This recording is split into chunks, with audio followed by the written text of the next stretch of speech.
नमस्कार दोस्तों, स्वागत है आपका आर्ट ऑफ कैंडलस्टिक में। अपने पर परत कर बुल वर्सेस बेयर की फाइटिंग चलते भी देखने को मिलती रहती है। अभी रिसेंटली हम लोगों ने देखा कि ट्रेड डील से रिलेटेड एक खबर सामने आई और इस चीज के चलते बुल की ताकत काफी बढ़ी। आजकल इन बेयर वालों ने थोड़ा सा बुल की तेजी को रोका है। ये रोज का रहता है, आज था, कल था, परसों भी रहेगा, आगे भी रहेगा। पर इंपॉर्टेंट चीज क्या है कि कोई ना कोई यहाँ पर क्या चाहिए होता है, जिस चीज को लेकर बड़ी तेजी मंदी का खेल हम लोग को देखने को मिलता रहता है। तो अगर देखा गया दोस्तों, तो कल का दिन ही हम यहाँ पर कह सकते हैं एक बहुत बड़ा रीजन बाजार में अवेलेबल होते हुए देखने को मिलने वाला है, जहां पर बुल वर्सेस बेयर की आपको बहुत बड़ी फाइट देखने को मिल जाएगी। मीडिया की अगर हमने बात कर ली, तो जो कैमरा रहेगा, फोकस रहेगा, वो एक ही इंसान के ऊपर रहेगा। और दोस्तों, वो इंसान है आरबीआई के गवर्नर संजय मल्होत्रा जी। संजय मल्होत्रा जी के ऊपर कैमरा क्यों रहेगा? क्योंकि कल है हमारे आरबीआई के एमपीसी की मीटिंग का आउटकम। तो जो ये मीटिंग चल रही है, आई गेस 4 तारीख से स्टार्ट हुई थी, उसका हम लोग को कल यहाँ पर आउटकम देखने को मिलने वाला है। तो उसके ऊपर हर किसी का फोकस यहाँ पर जरूर रहेगा। सबसे बड़ा फोकस तो भाई इसी चीज पर रहता है कि क्या रेट कट होगा या नहीं होगा।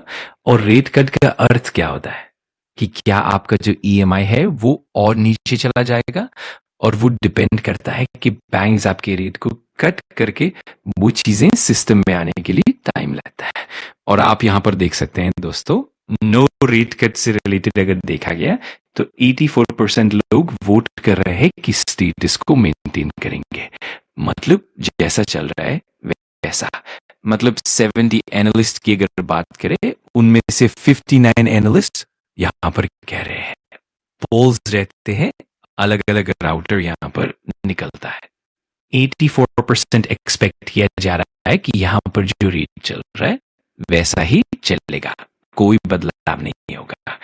अगर अलग बात करें तो 14% ऐसे हैं जो एक्सपेक्ट कर रहे हैं कि भाई रेट कट होगा, 25 बेसिस पॉइंट का होगा। ठीक है, अब वो तो कल ही पता है यहां पर चलेगा। और अगर हम लोग यहाँ पर आखिरी अगर देखा गया, तो यहाँ पर कोई एक ऐसा महाशय है 70 में से एक महाशय ऐसा है। ठीक है, मतलब उसकी प्रोबेबिलिटी हो गई 2% के आसपास। वो कह रहे हैं रेट कट होगा, बट 25 नहीं, 50 का होगा। ठीक है, तो इसके होने के चांसेस तो ना के बराबर है। बट आप देख सकते हैं फिर भी प्रोबेबिलिटी यहाँ पर देनी पड़ती है। मतलब क्या है, कल अगर हम सेम एमपीसी मीटिंग की बात कर ले, मोस्ट प्रोबेबली क्या होगा, जो रेट चल रहा है वही कंटिन्यू। बाजार में बड़ी हलचल कब होती है? जब जो नॉर्मल थिंकिंग चल रही होती है, जब कोई चीजें होती है तब बड़े मूव्स आते हैं। तो यहां अगर इसको लेकर कोई विपरीत घटना घटती है, तब जाकर वो बड़ा मूव हमें देखने को मिल सकता है। तो चलिए देखते हैं, वो तो हम कल ही जान पाएंगे। लेकिन ऐसा लग रहा है दोस्तों कि शायद आरबीआई रेट कट ना करे। देखते हैं, रेट हाइक का तो सवाल उठता ही नहीं है।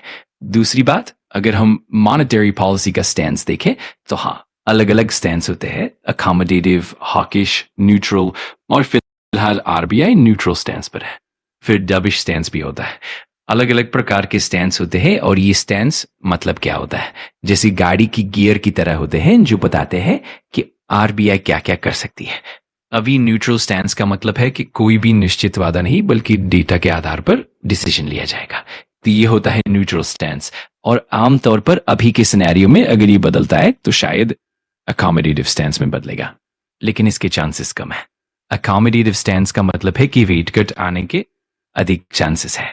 तो इसीलिए अगर देखा जाए तो 95% लोग एक्सपेक्ट कर रहे हैं कि न्यूट्रल स्टैंस ही जारी रहेगा, और 5% लोग सोच रहे हैं कि अकोमोडेटिव स्टैंस हो सकता है। तो ये देखना दिलचस्प होगा कि कल क्या होता है।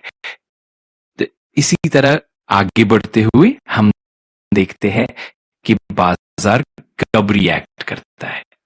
जब कुछ आउट ऑफ द बॉक्स होता है तब बड़े मूव्स आते हैं। तो चलिए देखते हैं कि कल क्या होता है। अगर आपको वीडियो जानकारीपूर्ण लगा तो लाइक कर देना, कमेंट करके बताना कि अगला टॉपिक कौन सा चाहिए, और सब्सक्राइब कर लेना आर्ट ऑफ कैंडलस्टिक को, ताकि ऐसे ही पावरफुल लर्निंग वीडियोस आप मिस ना करो। Thanks for watching. मैं मिलता हूँ अगली वीडियो में। सीखते रहो, पढ़ते रहो।